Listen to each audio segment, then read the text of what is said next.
And we're going to share with you some tips and techniques and tactics for essentially how to help move your workforce from, oh, we have to do that, to, hey, we want to do that.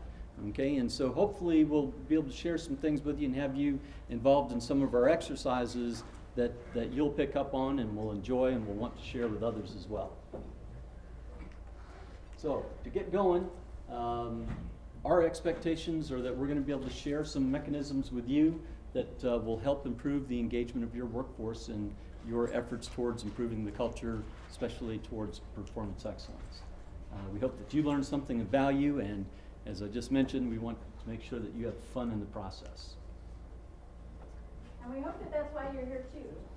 We have heard a lot. I actually was just next door in a session that Terry did on building workforce engagement. We've heard a lot about that today, and we're not going to repeat any of that. Well, we might repeat a little bit of it, but we're really looking to really, no kidding, help you to share some of the best practices that we've heard, not just today, but along our decades of experience with high-performance organizations that have been using the criteria. All right, so any specific expectations that you're hoping to walk out of here with? Cool, this should be easy. Okay, so let's take a minute to chat a little bit about being in a leadership and management role, especially if you have some degree of workforce that's working with you. So what's your primary emotion when someone tells you, hey, you need to improve what you're doing?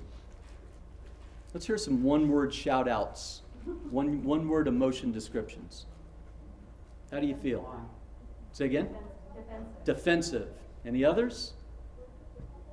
Demotivated. Demotivated? Okay. Surprised. Surprised. Okay. Fear. We heard one not too long ago that was, we hope we never hear again. It was murderous. Yeah, we were doing this training, and it was kind of in a gang-related area, and we asked this question. They said, it feels a little murderous. It was like, okay, we're not here to talk about improvement. Okay, let's see how we did on some of the common ones that we've heard. Anybody feel excited? Okay, good. Okay. You know, it's kind of interesting, when we pose the question, most of the words that people come up with are not real positive. Not real like, oh, I'm just totally looking forward to that. So, sir, what makes you feel excited about? It gives me an opportunity to improve. Yeah, see, because you've got that perspective of this is important both on a personal level and to the organization. You want the feedback. That, hey, If I want to train you to give me the feedback, then I've got to be okay with you giving me the feedback. Exactly. Yes, sir. I think to get excited about it, though, you do have to recognize that you do have areas that need to be improved, and so to get excited, to have that, I'm excited about this reaction. There's got to be a component where you recognize that you're not doing your best at that particular. Yeah, this kind of reminds me of one of my favorite anecdotes of the gentleman who has a huge day in front of him at work. And he gets up in the morning and he has breakfast with his wife, and his wife fixes him his favorite spinach quiche. And then he goes to work, and unbeknownst to him, he's got this little piece of spinach right here. And he goes through his day, and he has an interview with 3 candidates, and he does a briefing for the board of directors, and he comes home and he tells his wife, I had this fabulous day, everything went fantastic. And she looks at him and says, is that spinach from this morning? So who do you want? Who's the one person in the world that you want to tell you that you have an opportunity for improvement? The first one. And sir, I got to congratulate you. You are the first person that's ever come up with that answer. Right. First. Okay. Usually we get, well, I want my spouse, I want my closest friend.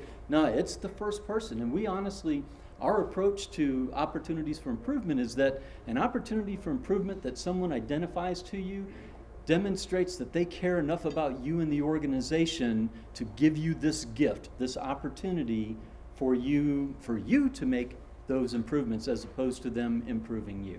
Does that make sense? But whether you're on the receiving end or the giving end of that, whether you're management, whether you're the best friend at work, or whoever is gonna come up with this opportunity for improvement or change, it does need to be done in that trusting, relationship building, nurturing, not as a fault finding or, I'm here to fix you, kind of a thing. And I think that's why a lot of times people will name their spouse, because there's trust there. They'll name their best friend at work because there's trust there. So part of this building of the engagement is really creating that sense of trust, that you don't need to have that fear, you don't need to have that nervousness, you don't need to have, am I going to improve this process to the point where I'm out of a job now, and all of those factors as well.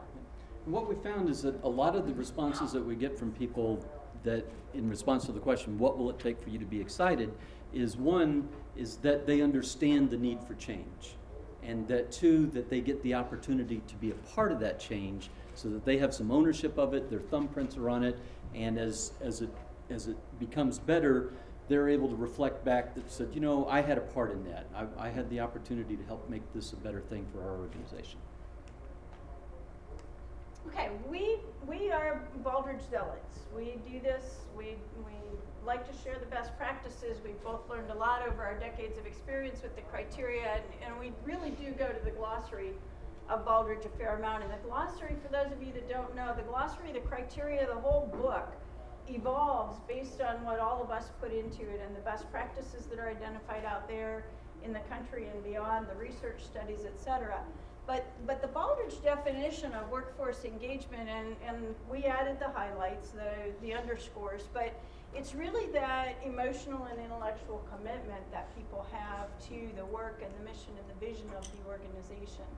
And the result of that engagement is that people are really motivated to do the most that they possibly can, that they're committed, they're engaged, and they understand the alignment between their personal success and the success of the company.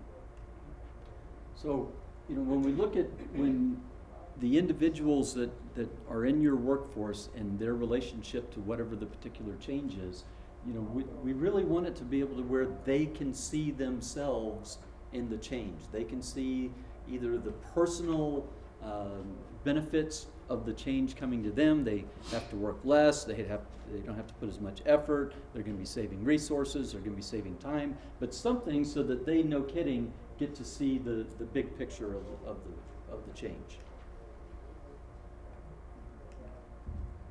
So it really does stem from those trusting relationships. You need to feel confident, like I said, that you're not going to improve yourself out of a job, that everyone understands, and to us this is a real basic thing, that it's an understanding that, every day we live in a world that's different than what it was yesterday. So saying that something could benefit from this change doesn't mean that what was done yesterday was wrong, doesn't mean that the people that created yesterday's world were bad or wrong. Just now it's a different reality. So it's not a criticism. It really is about good communication, good information flow, a lot of empowerment, and then everyone joining in that accountability for performance. And giving each other the opportunity to build upon the shoulders of those who came before them, and even to the point where the person who made that process as great as it is or was as of today is encouraged and wanting to help the next generation make it even better, because that's wherein we're all able to put our legacy, our thumbprints on the entire system, to be able to look back and go, look at this great company that I retired from 10 years ago. I was able to have the opportunity to have a significant impact on how well it's doing. Okay, so some of the factors that, and again, this is all from the Baldrige Criteria Glossary, is looking at that training and career development, teaching people how to be effective, teaching people about what it is, where the goals of the company and their personal motivation are in alignment or integrated. Looking at a sense of recognition and reward, but also that it's fair. That it's not that everybody, sorry MTM, but not everybody goes home with the trophy. That it really is it's fair, that there's an understanding of work-life balance, that it's a family friendly, we understand that, it's not just about work, and that we're supporting you as a whole person. We kind of use the Mobius loop graphic there to kind of show the point that each of these benefits kind of roll in on each other. It's not that, well, we're going to do one first, then the next, and then the next, and then we'll be done. But each of these feeds upon each other. If you were in this room and during the last presentation, City Manager Gonzalez gave you 3 E's.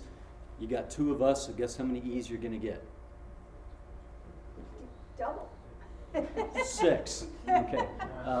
So we have what we call a 6-step process toward excellence, and that means that first and foremost, in order to get that involvement, to get that buy-in, to reduce the fear, to eliminate the anxiety on the part of your workforce, you need to educate them.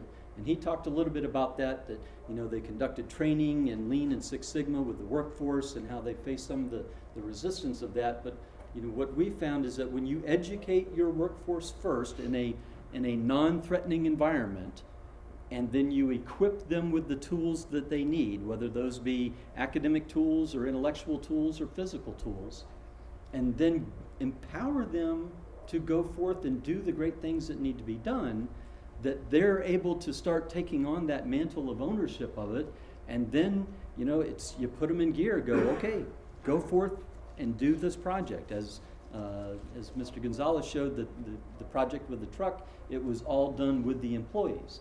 Well, there's a couple of other things that we feel are important to add to that, and that's senior leadership encouragement of the process of learning, of improving, and that's got to be a physical presence where the appropriate level of leadership is with the crew, going out saying, hey, you folks are doing a great job, it's looking good, we're starting to see the results that we were looking to find, keep it up, we like what you're doing. And then the last one is one that many organizations just either forget about or they fail to do, and that's to evaluate the progress. And that's to say, we started, and he gave you some examples. It used to take 2.5 days to get this job done. Now it takes 3 hours. Okay, well, that involved some measurements in the process to say, here's our baseline, here's the improvements that we're making, and now with these improvements that we've put in place, we're now recognizing these benefits in dollar cost savings, hours saved in the process, additional workload that's able to be done, etc. Okay, so we're going to talk a little bit more about these, but we build our slides on purpose so that they're on your thumb drive. You have them for reference. So a lot of these we're going to kind of skim through, but on the education piece is to not just educate them about the knowledge and the skills that they might need, but also to help them to understand so that they can make this emotional commitment, the intellectual commitment. The speakers earlier today in the main conference room talked about starting out with why. And I think a lot of times in our education sessions we talk about how and we talk about what, and we kind of gloss over that whole why piece, and we really miss an opportunity to help them to become engaged and to be able to see that I'm not just doing this so that the company's bottom line improves, but the company's bottom line is good for me. It's organizational sustainability. It's my job future. It's good for everybody. All right. Are they equipped? Do they have the appropriate tools that they need? Do they have all of the capability and capacity to tackle the issue or the improvement of the project that we've laid out for them? Do they have access to the organizational knowledge, either repositories or databases or something? Have they got what they need? And if they do, then that's the good news, because then it's time to empower them to do the work. The empowerment piece, and this is one that really ties in very tightly with your evaluation mechanism too, is because you want to make sure that they understand the evaluation mechanism and that they feel very empowered, and that you're really encouraging them to, I'm kind of struggling for the words, that you've got alignment of what you want to encourage and your reward and recognition mechanisms. So if you want to encourage risk taking, you let them know what the risk tolerance is, and you don't just encourage their success or reward their success, you reward them for taking the risk within the tolerance, so that you have good alignment between your measures and your reward and recognition system, so that they really are empowered to do the things that you want them to do. And so choose your measures very carefully. And then the next step is to get them going. Make sure that they've got everything that they need, and that their the key stakeholders' requirements and expectations are known and understood by the folks that are involved, and get them focused on what's right from the stakeholders' perspective as opposed to who's right. We don't want to get into, well, when I set it up, I had it this way. And we don't need the arguments. It's what's the best way now collectively that we can come up with to see that we've got. And Denise mentioned it's not to be seen as a criticism of either the way it used to be done, who set it up that way, or the results that they had. It's simply done from a perspective of, hey, we have this opportunity to do it better. And we put on there, get started now, because you also need to make sure that all of these steps happen pretty quickly in order. You don't want to educate somebody and then a year later make the change. They'll have forgotten the education that you gave them. So you need to keep all these steps moving along pretty quickly, and that will help also to build the momentum. We kind of like this quote from Oliver Wendell Holmes, and it's a little bit cut off, but a human mind once stretched never actually returns to its original shape. So once you've had an idea, you kind of can't unthink it. And that's part of this encouragement piece too. Again, you want to encourage the behaviors that you're really trying to encourage, just by noticing.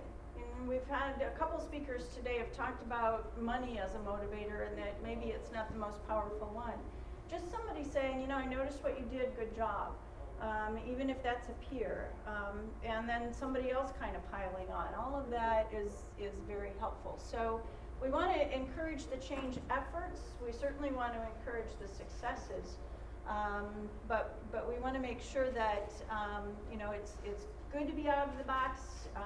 It's maybe, we know the boundaries, they're a little wider than we thought they were before, but they're not totally limitless, so that you end up with people heading way out of the box and getting into trouble, so that it's fun, it's not scary to be out there. All right, we need some volunteers. Is it time for volunteers? It's time for volunteers. Okay.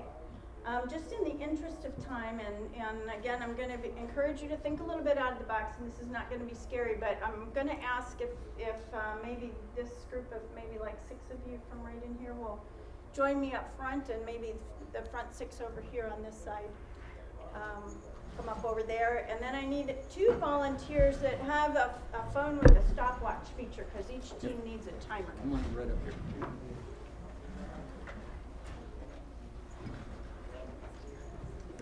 Rules up of the game.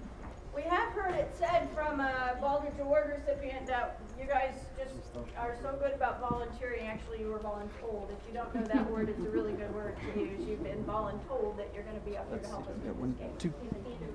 So, yeah, come on over here. Sir, would you mind being assisted to this? Since you'd love to, you're going to be the team leader. All right. You can be our team leader here.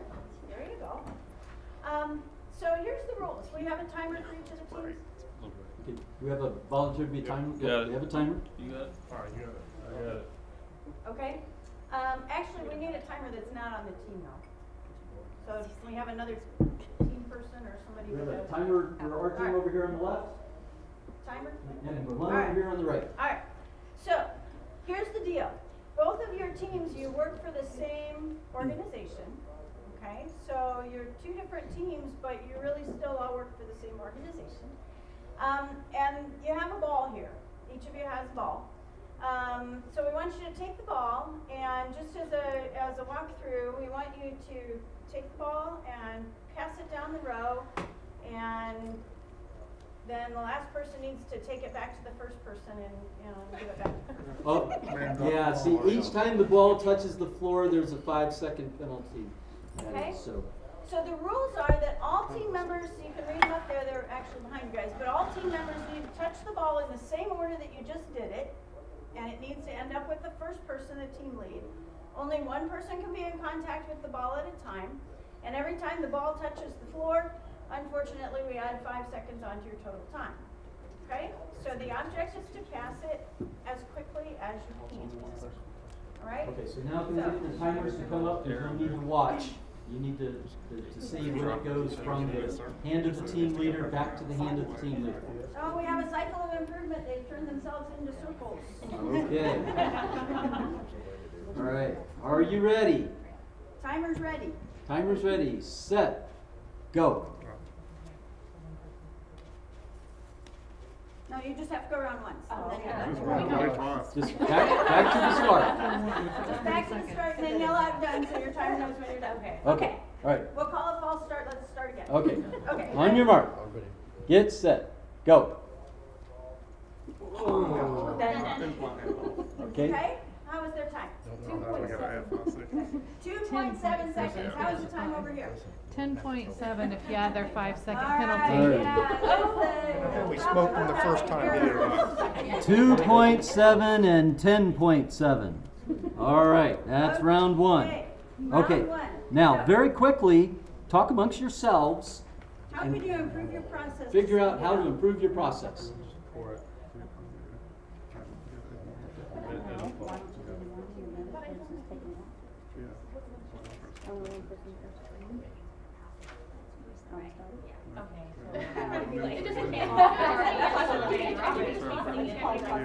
Okay, are we ready? Set, go. Done. All right. Wow. Time, 1.8 seconds. 1.8 seconds. We got it. 3.4. All right. A Now, 70% percentage improvement. Who improved more? They did. Team leader. So big round of applause. All right, so now let's introduce, that Baldrige concept of competitive data. Let's say that we told you that we've actually had a team of 6 people that have done this in 45 seconds without dropping the ball. You mean, Yeah, Oh, point okay. four, yeah, 0.45, 0.45. okay? 0.45 seconds. Without dropping the ball. Okay, so now what you do, talk amongst yourselves, how can you improve this? Audience participation, what are they not doing right now? Over here on the right, they're not using gravity. They're not using gravity, okay? Have they forgotten they're working for the same organization? They're not sharing information. They're in their own little huddles. They forget that they're actually working for the same organization. Compete with each other.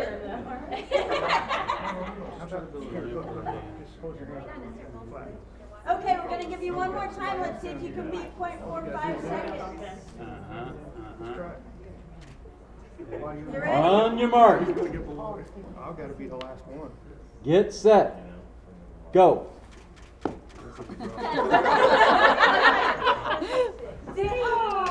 What was it? 1.6, still an improvement. We had a drop. Okay, try it again on the right team. Are we ready? On your mark, You want to do the same thing? get set, go. yeah, because they dropped it. Drop it. It was, I didn't stop it quick enough. It was 2.1. 2.1, a 50% reduction in time. Alright, these guys did a 1.6. You wanna try it one more time? They're like so ridiculous. They wanna do it one more time? I know, if we let them, they'll do it for the next half hour. Okay, ah ha ha, ah ha ha. On your mark, get set, go. 0.6. Alright. Now, how about we have the team on the right demonstrate for the rest of the room, if you will put yourself in a position to where you can show the rest of the room what you did. Over here. They rolled it. Another one down there. Okay. Would you like to know how the team that did it the fastest did it? Yeah. Where's your ball? Alright, I'll show you. Y'all line up. One person can touch the ball at a time. Am I touching the ball? Nope. I am We're not. gonna walk it through there. You ready? Hold your hands out. One hand. Get in a just one circle, hand. get in a circle around her. One hand. Close in. Okay, you ready? Here we go. Yeah. Done. Okay. They just ran the ball around. Put it I on the wondered how table. that Okay. We have a round of applause for our team. Yay. Good job. Yeah, right. All right, so the moral of the story here is. We won. The moral of the story is that your organization won because you're all in the same organization. Don't compete when it's not a competition, but be very aware of what the rules are, of what all of the terms are, of all of the equipment that you have, of all of the ideas that you have, of the benchmarking that you have. And the goal here was to do it as fast as you can without dropping it, and only one person touching it at a time. The rest of it, sharing information between, when I told you that we had a team that did it in 0.45 seconds, you could have said, how'd they do that? I would have told you. Okay, so be creative, be innovative, but be very clear on what the expectations are, what is off limits, because all of us, especially as adults, we kind of bring our own ground rules. We set you up here on purpose. You think you're in competition with each other, but we told you you're not. We think that that there's secrets that we're not allowed to know, but in a work environment, probably there aren't. So using the tools and using the resources and that to get people engaged, make it fun, because it does open people's minds. And once your mind is open, it won't go back to its original shape. All right. So on the evaluation piece, we want to make sure that we're measuring the key intended outcomes. You heard that expression from Mr. Gonzalez earlier. I'm not positive, but I think it was coined by the city of Coral Springs, that's how they do all of their measures regarding their strategic plan. Do we have a baseline of performance? And then are we using analysis? And that was the how did you do, what did you do it, what approach did you use in order to get this to where we wanted it to go? When you had it at 1.8 seconds, were you pretty pleased with that? Would you have stopped there if we hadn't told you that somebody else had done it more than twice that fast? Yeah. So that's back to kind of Jim Collins' point too about good is the enemy of great. You get to the point where it's good enough, and that's why I think it's a beautiful thing that the Baldrige criteria says go find some comparison benchmark information, because it gives you a context for your evaluation. Yeah. And this leads right into the question that Denise was just referring. If we don't know what the best practice is and we just establish the best practice of 1.8, quite often that can be a barrier to further improvement. Hey, look, we took it from 10 seconds down to 1.8. Wow, isn't that fantastic? Okay, good, we're done.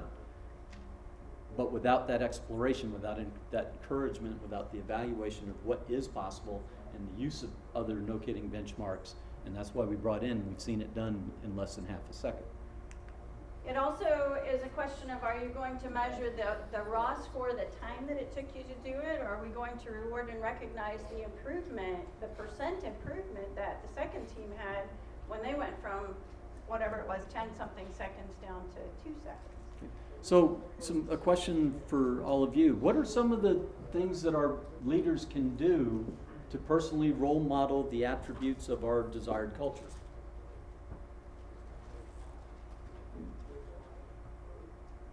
What are some of your thoughts? What have you seen has been successful in your organizations?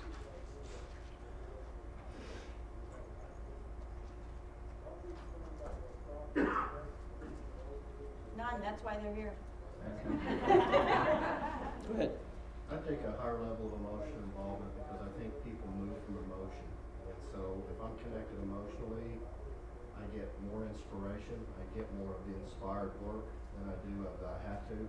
I want to. I don't want to let you down. But it starts with the emotional connection. And a lot of times you see that you shouldn't be emotionally connected, or you take a low level of emotional involvement in an employee.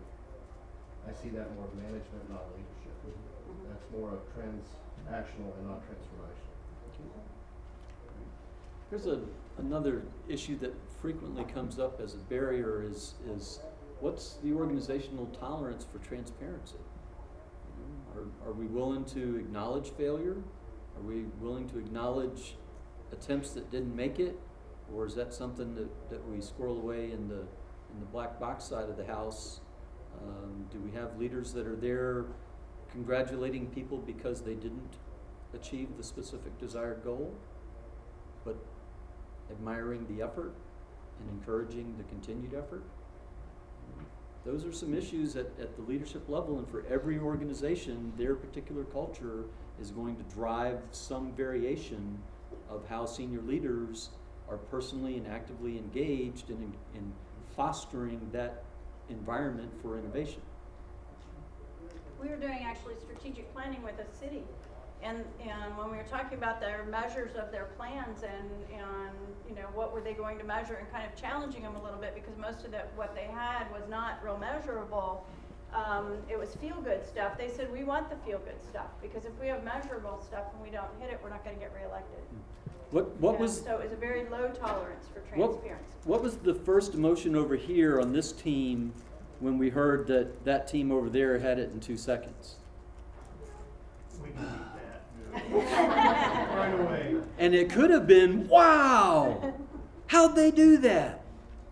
Because we set it up as we were competitors. But we told you in the very first bullet, you're on the same team. So these are the sorts of things that within an organization, how your organization responds to the internal role model performance. There's some folks that get angry because Division B is now the stellar performer.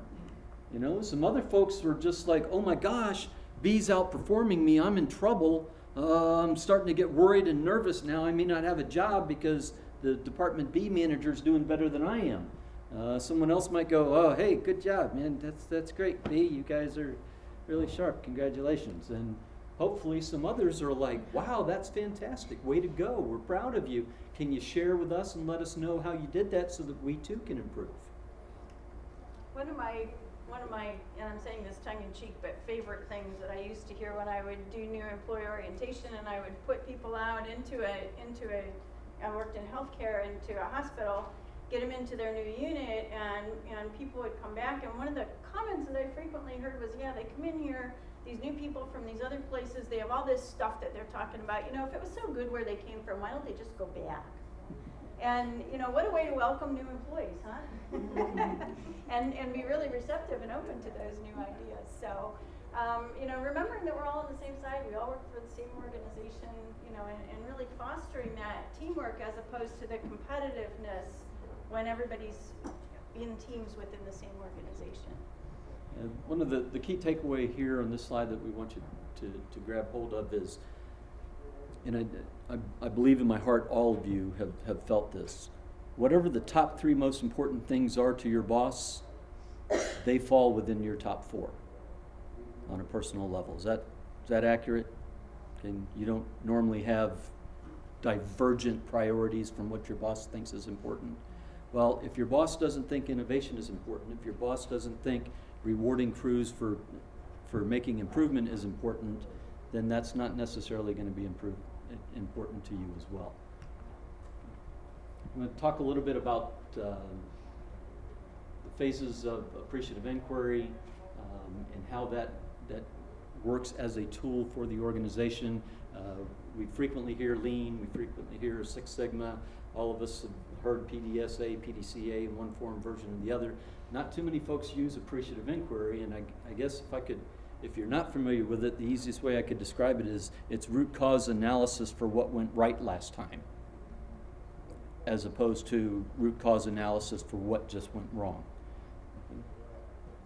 So it's really about being attentive to things that are going well. How many of you have submitted a Baldrige-based sort of an application to some organization, whether it's Oklahoma, another state, another program, or national, and gotten your feedback report?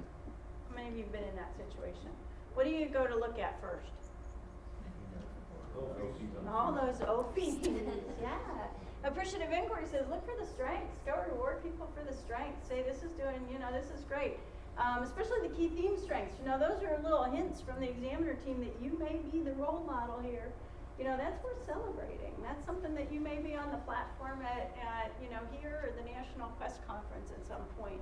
And the more you pay attention to those things, the more those kinds of things you start seeing, and you end up rewarding and recognizing your workforce and really engaging them in the improvements. We're going to hand these out to you. Goes along with the next slide. They're separated, so you just take the top batch. So what we'd like you to do is, with your pen or something that's handy to you, find what we call all 11 faces. And I'll start the first one for you. It's right here. Okay, see this face? Okay, big nose, eye over here, here's the mouth, dark shadow in the eye here. Okay, we give it to you on paper because sometimes it gets a little pixelated on screen. But go ahead and find the 11 faces that are located in there. The faces on the horses don't count. Yeah. Okay, this is independent work. Okay, work independently, please. We'll group you up in a moment. Okay,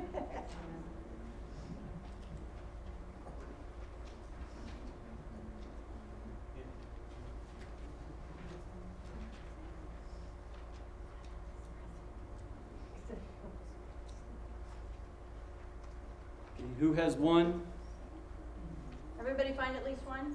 Who has 2, 3, 4, 5, 6, 7, 8? Oh, fantastic. Okay. All right, so as a group, let's take a look and you check off the ones that you had. Okay, over on the far left, you got that one? No. Oops. Okay. We're circling them up here for you on the screen so you can see. Okay. They're underneath the feet of the white horse. Got that one. Up to the right of to the left of the white horse. Right above the white horse. 5. These matching up all that you got? No? Maybe? 6, 7, 8, 9. Big face. 10's one I showed in the beginning. There's 11. Oh, what about that one up there? You saw another one? Oh. Ah, Maybe if we kept looking, we'd kept seeing. So there's the original 11. Let's keep counting. There's 13, 14, 15, 16, 17, 18, 19, 20, 21, 22, 23, they're 24. everywhere. Our point to you from a leadership perspective is what you are looking for, you are going to find. If you're doing a safety walk in your organization and focusing on those things that are not safe, that's what you'll find. You'll find the frayed electric cords. You'll find the trip hazards. You'll find the ladder that's not where it needs to be. You'll find all of those things that aren't correct. Conversely, if you go looking for a good safety thing, you're going to find that the fire extinguisher is fully charged, that the emergency supplies are where they're supposed to be.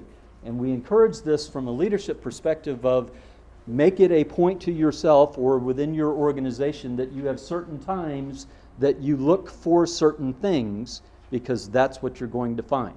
If your leadership goes out looking for what all of the employees are doing wrong, I guarantee they'll find all of the things that the employees are doing wrong. Conversely, and much like Mr. Gonzalez was mentioning, if you go out looking for what they're doing well, you're going to find those opportunities to reward and recognize the people that are doing well and incentivize them for that behavior. And if you tell people there's 11 faces, they'll probably find up to 11 faces, but they probably won't go looking for number 12. So making a little bigger box for them, encouraging them to be more innovative, more creative. You know, this is awesome, this is great. What can we do in addition? What can we do even more? Within the constraints of, you know, it has to be safe, it has to add value for the customers and some of those concepts. It's amazing how creative people will be. We also would encourage you, and this again relates back to the Baldrige questions, of embracing that diversity. And usually when we think about diversity and what we find in reviewing lots and lots of applications every year, is that those diversity questions tend to get answered with race and gender and national origin and kind of those traditional things. But what organizations tend not to do, even some of the really high performance ones in Baldrige, is start thinking about learning styles, about your tolerance for adopting change, different perspectives, different maybe geographical backgrounds that you have. Personality types. We know one organization that just basically sent their team performance through the roof because they did a Myers-Briggs type personality survey on everybody, and they made sure that they had diverse personality types on every one of their teams, and they could train them for the skills, but the personality types, and that was what kept the teams going and kept them fresh and kept them creative. Thinking about academic disciplines, I remember for a long time when I was working in healthcare, sometimes I felt like I was the language interpreter between the clinical people and the business office side of the organization, because they never really talked to each other before and they didn't have the same words. So this is actually from a Fred Rogers book. You know, what if we were all the same? What if we had the same name, we were all the same color, we had the same thoughts, the same habits, the same knowledge, skills, etc., that life would be really boring, you know? So really embracing that diversity in all forms, not just kind of the traditional ones that we think about, and figuring out that answer to that tough Baldrige question, how can we capitalize on that? That will really help to get people engaged. We do manage for innovation, and all of this engagement leads to innovation. That's kind of the intent of it. We encourage you to go look at the glossary definition for that, with this meaningful change, adding new value, a breakthrough, or a disincremental improvement in results, and also to look at the innovation as the core value or concept from Baldrige, that where we really decide which intelligent risks we're going to take and where we want to put our intellectual capital. It also relates to agility. You know, there's lots of ways to do things, to hand a ball around to people. You know, make sure that people understand, no kidding, what the requirements and expectations are, and then let them be creative. Sometimes even just giving them a game to play will stimulate that creative thinking and lead them to a new way of doing things. And the bottom line really is that this high performance work, we like this notion of a virtuous cycle. Most of us are familiar with a vicious cycle that spins you down into the ground. A virtuous cycle goes the other way. Build on those successes, recognize them, capitalize on them, encourage them, get people thinking about them, talking about them, and it spins up the energy and enthusiasm. Doug and I each have separately been in Baldrige Award recipient organizations on site visits. We have actually been on a couple of them even together on the same team. That's how we started working together, and I actually feel that you can just almost tell when you're in an organization that is worthy of that level of recognition, because there is an enthusiasm, there's an energy, there's a level of engagement among the staff that is just almost palpable when you walk into the building. All right, and that concludes our time with you.